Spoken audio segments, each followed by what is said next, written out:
I'm saying what I'm about to say with the heaviest of hearts. Honestly, right, if I was given the chance to watch one of the following two shows, one of them being last night's episode of Friday Night SmackDown and the other one being BBC's Mrs. Brown's Boys, and I was told, Ross, you can only watch one of these shows, which one am I picking? I'm picking Mrs. Brown's Boys, even though Mrs. Brown's Boys is the absolute worst piece of television in television history. That's how bad last night's episode of Friday Night SmackDown was. I am in disbelief at the bollocks I saw last night. I cannot believe how bad it was. And that's before we get on to what they did to Tamina. This has got nothing to do with it. Last night's SmackDown was awful. That's Geordie for awful. Hit the intro man up there.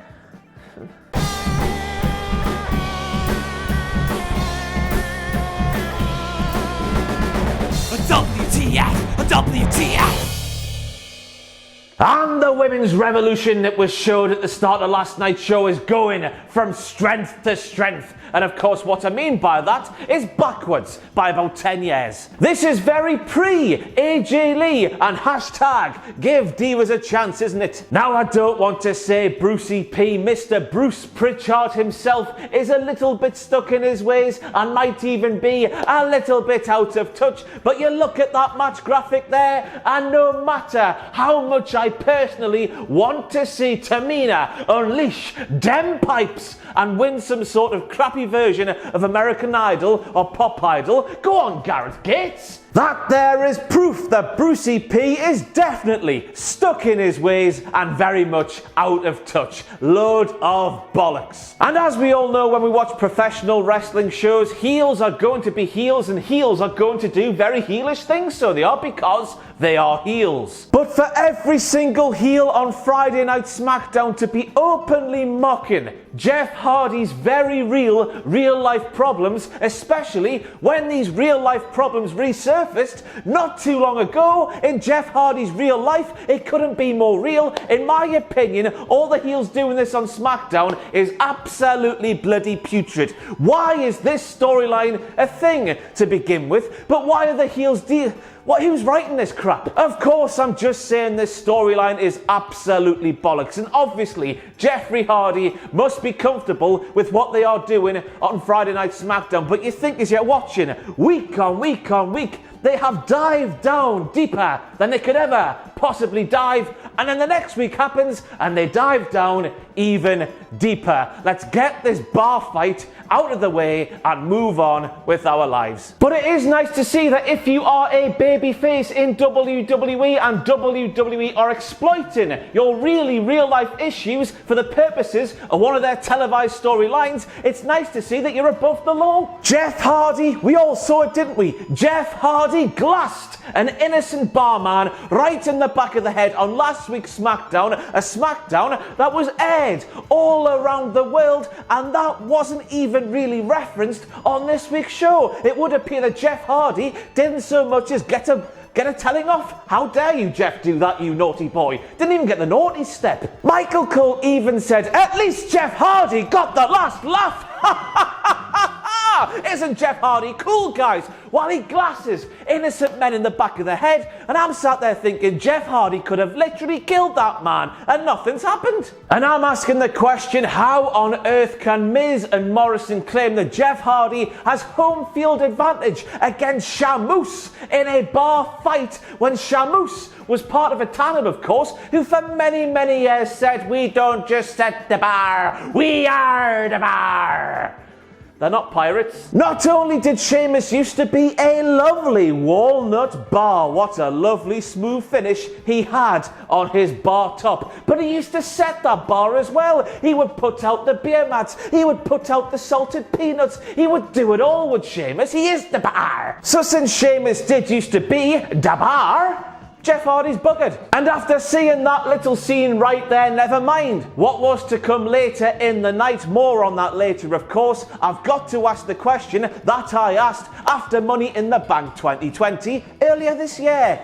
That's a long time ago. Whose cornflakes did Dana Brooke piss in? Why have we gone from Dana Brooke being on the receiving end of a slightly little push? If you could call what Dana Brooke went through not so long ago a little push, what you can't deny is that Dana Brooke was an organic baby face, an underdog, a really hard worker people like to get behind. Then all of a sudden, at Money in the Bank, she's a feckin' idiot. How did that happen so quickly, and why did it happen? Whose cornflakes did Dana Brooke piss in? Made a grave mistake, Corey. So according to Corey Graves, that match there last night finally gave Bayley the chance to see Nikki Cross at first hand and allow Bayley to strategize ahead of their match. I'm going to stop doing that. Ahead of their match at the horror show at Extreme Rules. And in my humble opinion, Corey Graves saying things like that while using big long words like strategize. I think Corey Graves is trying to sound a lot more clever than he actually is. And that's because I've done a little bit of research, and since January the 14th, 2019, Bayley has been on one side of the ring. Nikki Cross has been on the other side of the same professional wrestling ring 20 times on televised shows and pay-per-views. Never mind all of the house shows as well. To put it quite bluntly, Corey Graves, Nikki Cross and Bayley have seen each other in the professional wrestling ring more times than I've seen my pissing family over that same period of time. My family are ashamed of what I do for a living, but that's besides the point.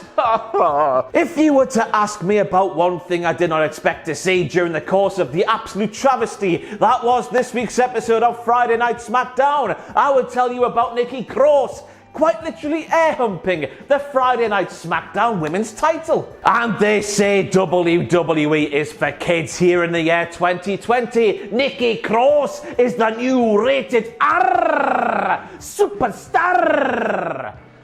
Lovely. And then we have Michael Cole claiming that during last night's SmackDown, we are going to show you the first time that Bray Wyatt and Braun Strowman did the wrestles.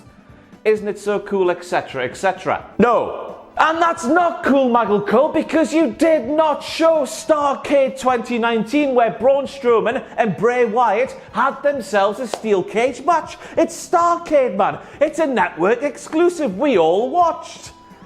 I didn't. Instead, of course, you showed the second time they faced off at Money in the Bank 2020, you set of bastards. And just to put your mind at ease, no, I'm not going to replay my WTF moments from Money in the Bank 2020 like WWE or replaying old shows during the course of SmackDown these days, because I'm not a bit of a tosser.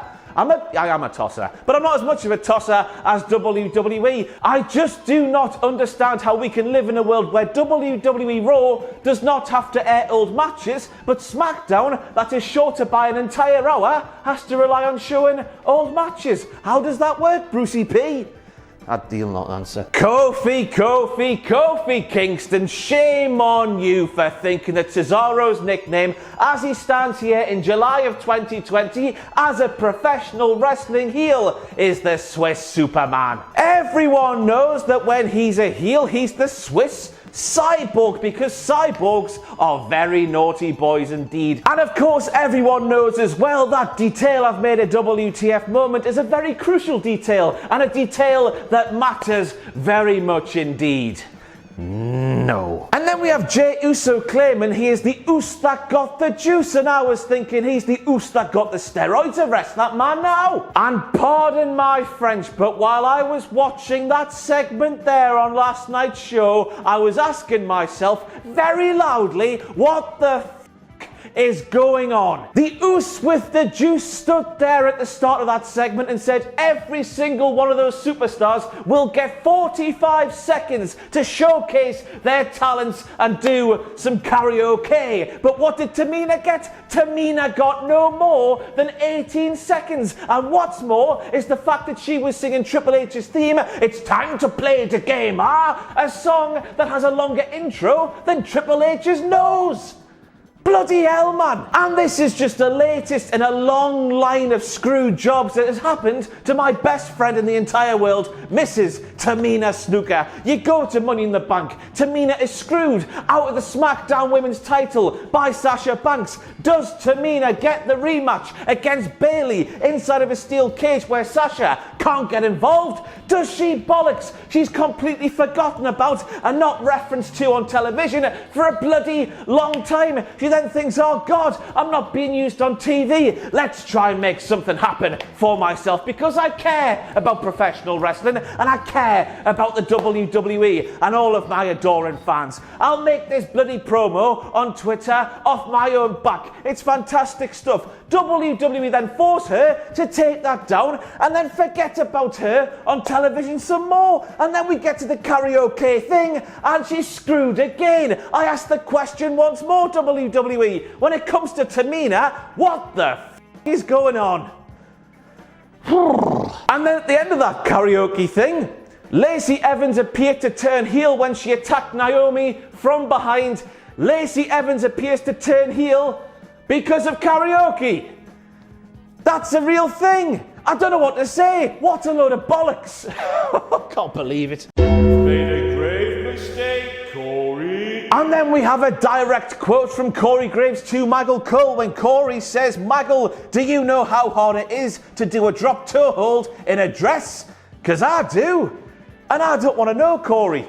Oh. And then we round off these WTF moments from last night's SmackDown with Sarah Schreiber sticking the knife in to Naomi, to Lacey, to Tamina, and to Dana. With a poo-eating grin on her face, she said the following: it looks like some people take karaoke very seriously, but here is a man who takes his profession very seriously. Here's Mr. AJ Styles. And I was left asking the question, Sarah Schreiber, are you implying there by saying that very backhanded thing with a poo-eating grin on your face that Lacey, the Dana, the Tamina and Naomi, they do not care about the wrestles? Because I don't think that's true. I just think they're booked into crap that is 20 years past its sell-by date. Was it ever in date? I've got no idea. What I am saying is that was a load of crap. And that's it for your WTF moments from last night's Friday Night SmackDown. Surely Friday Night SmackDown cannot be that bad again. I don't want to challenge WWE to that because based off what we've seen since Friday Night SmackDown became Friday Night SmackDown,